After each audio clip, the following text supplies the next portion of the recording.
Oke, hai, good morning semuanya. Pada pagi hari ini jumpa lagi dengan Mr. Mawan di pelajaran IT tentunya. Oke, hari ini Mister tidak bisa langsung menemani kalian di pelajaran IT, tapi Mister sudah siapkan materi pembelajaran pada hari ini. Oke ya. Sebelum kita lanjut pada materi hari ini, tentunya kita kemarin sudah belajar nih. Kita sudah belajar kecepatan internet atau kecepatan transfer data dalam internet. Ya, jadi Mister ingatkan kembali bahwa satuan dalam kecepatan internet adalah bps atau bit per second ya. Oke. Dan ingat, bit itu ada dua, bit dan byte. Bit adalah satuan terkecil dari internet, satuannya. Kemudian juga byte. Satu byte itu terdiri dari 8 bit. Nah, jadi itu harap diingat, jangan sampai terbalik ya, friend ya. Oke, untuk hari ini kita akan belajar kita hari ini akan belajar perangkat apa saja yang digunakan ketika kita ingin memakai internet gitu ya. Oke, next, check it out. Oke, setelah sekian lama Mister mencari buku dari TIK, Mister akhirnya menemukan nih. Jadi di sini ada perangkat keras yang digunakan untuk mengakses internet ya, friend ya. Nah, apa aja sih? Yang pertama, seperangkat komputer. Oke. Nah, mengakses internet itu maksudnya yaitu masuk ke dalam suatu jaringan komputer untuk melakukan komunikasi data. Nah, ya. Jadi, seperti kita tahu bahwa internet adalah terjadinya proses transfer data, kemudian unduh data, upload data. Nah, itu disitulah terjadi ya yang namanya komunikasi data. Nah, lalu untuk membangun suatu jaringan komputer yang dapat mengakses ke dalam internet, perangkat yang dibutuhkan itu yang pertama tentunya komputer, friend. Bagaimana kita mengakses internet di komputer kalau kita nggak punya komputer gitu ya? Ibaratnya kalian jual motor untuk beli bensin. Nah, itu apa bensinnya gitu ya? Jadi yang pertama tentunya kita harus punya perangkatnya dulu, yaitu perangkatnya komputer. Di sini atau PC. PC itu singkatan dari personal komputer ya. Dan tentunya sekarang ini sudah banyak yang menggunakan PC, baik sebagai server. Tentunya contohnya di tempatnya Mister, di komputernya Mister itu digunakan sebagai server. Dan kalian bisa menggunakannya untuk ujian. Nah, di di komputer-komputer yang ada di bagian belakangnya Mister itu. Oke ya. Nah, kemudian yang kedua yaitu modem, friend.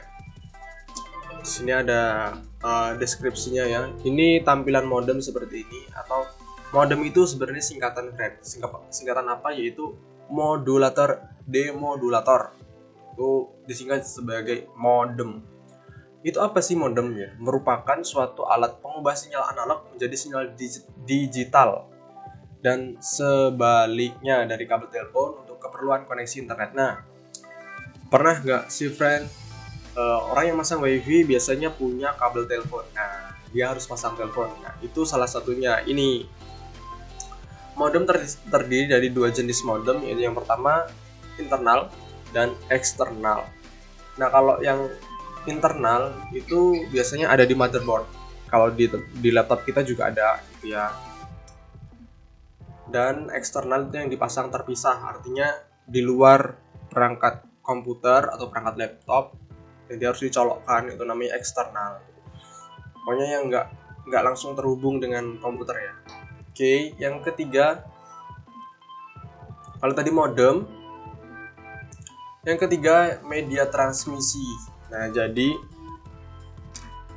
ibarat kita mau ke Mister mau ke Cahaya Bangsa, kalau nggak punya jalan, ya maksudnya nggak bisa ke Cahaya Bangsa gitu. Jadi harus melewati jalan depannya rumah Mister itu, belok sana, belok sini, belok sini, belok sini, seperti itu. Tentunya sama dengan perangkat yang digunakan untuk memperoleh internet. Yang pertama tentunya media, atau media itu seperti perantara gitu ya, media. Ya, media ini dibagi menjadi dua, friend. Yang pertama wireline, yaitu media kabel dengan kabel ya. dan wireless. Less berarti tanpa kabel. Oke. Yang pertama yaitu media berkabel. Wireline merupakan media komunikasi yang menghubungkan beberapa komputer dengan kabel tentunya. Karena judulnya saja sudah wireline dengan kabel, masa di sini pakai tusuk gigi kan nggak mungkin. Jadi ya wireline berarti harus pakai kabel. Yang pertama itu kabel apa sih, friend? Kabel UTP. Nah, apa sih kabel UTP itu? Itu unshielded twisted pair. Nah, ini tersusun atas 4 pasang dawai medium. Apa sih itu? Oke, setiap pasang dipisahkan oleh lapisan pelindung. Seperti apa, friend? Mari kita lihat langsung. Ya, ini nih. Tersusun atas 4 pasang. Nah, ini 1 pasang, 2 pasang, 3 pasang, 4 pasang. Ini seperti ini. Kemudian ada colokan seperti ini. Nah, kalau kalian perhatikan di sebelah kiri laptop kalian biasanya tuh ada yang bisa digerakkan, yang ada capitnya. Tuh. Bisa dipasang ke situ ini. Oke. Next yang kedua yaitu kabel STP, shielded twisted pair.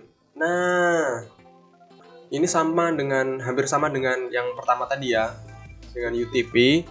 Tapi kalau yang STP ini memiliki pembungkus rangkap. Jadi pembungkusnya tuh di tengahnya ada pembungkus lagi.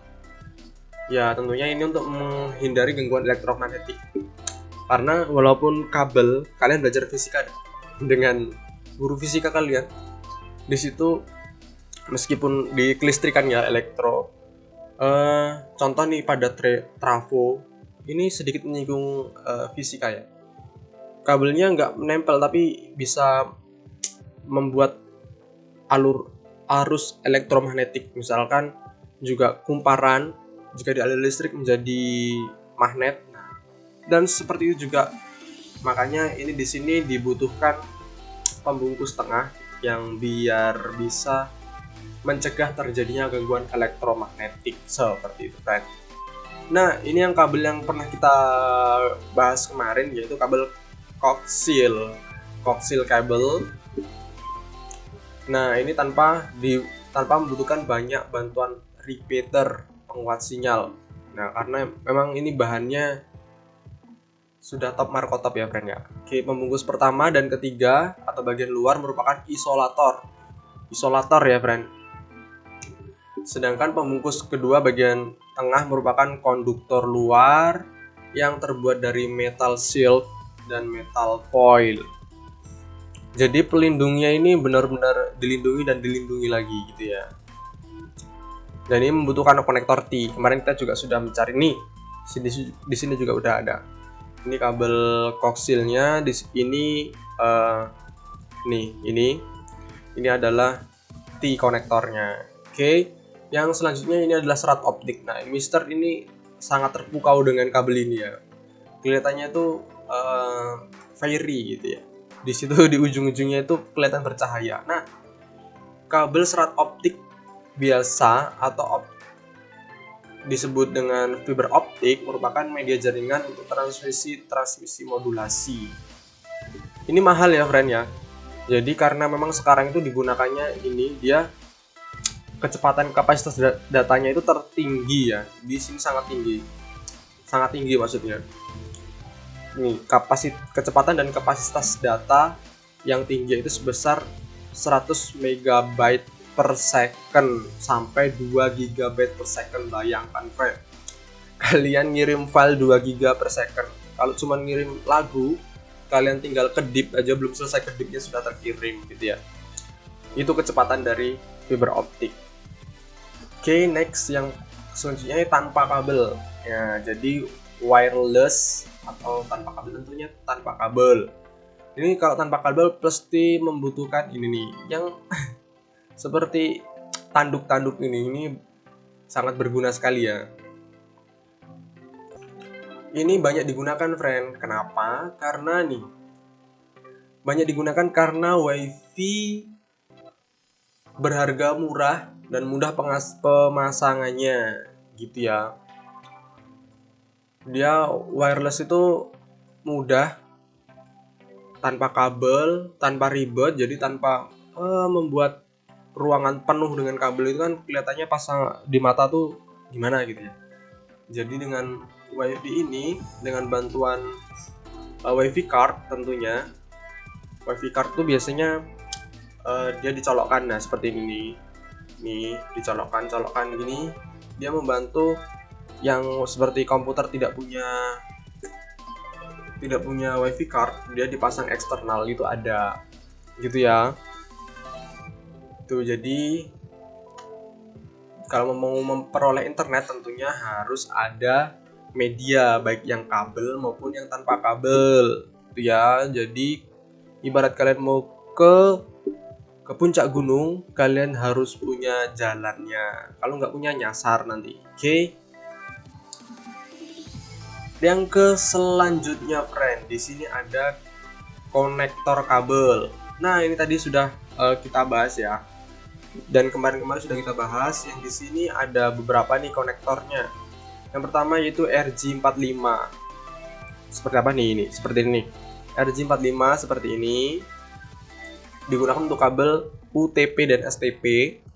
Ini biasanya bisa tadi sebutkan di sebelah sini nih, di samping kiri laptop biasanya. Dan kemudian BNC digunakan untuk kabel koksil. Nah, ini nih BNC tipe T ya, atau biasa disebut dengan T-konektor. Oke, terus selanjutnya yaitu Network Interface Card atau NIC. Dikenal juga dengan Ethernet card atau LAN card atau kartu jaringan. Nah, ini perangkat keras yang harus terpasang ke PC jika ingin terhubung ke jaringan komputer. Ini yang Mister sebutkan tadi, ini kalau yang dicolok-colok. Dan juga biasanya sudah ada di komputer juga yang dia langsung bisa connect ke internet gitu ya. Kalau tanpa ini ya kabel nggak bisa dicolokkan gitu ya. Oke. Yang selanjutnya yaitu hub atau switch.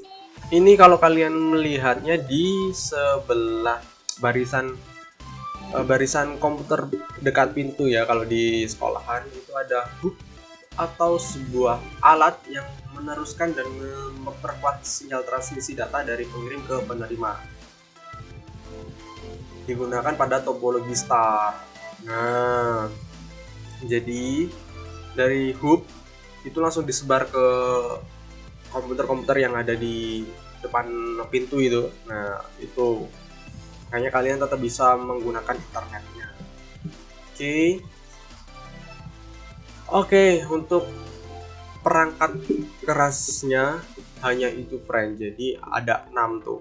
Apa tuh yang pertama tadi?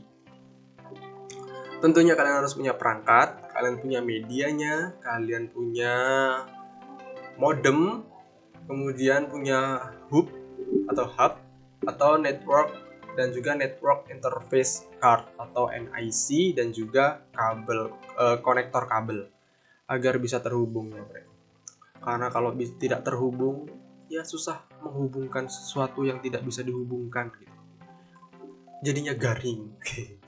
Oke, untuk hari ini itu ya, friend. Kalian Mister harapkan kalian paham nama-nama dan perangkat apa saja yang digunakan untuk memperoleh internet. Oke, untuk selanjutnya nanti kita akan membahas bagaimana memperoleh internet, tapi itu di next week.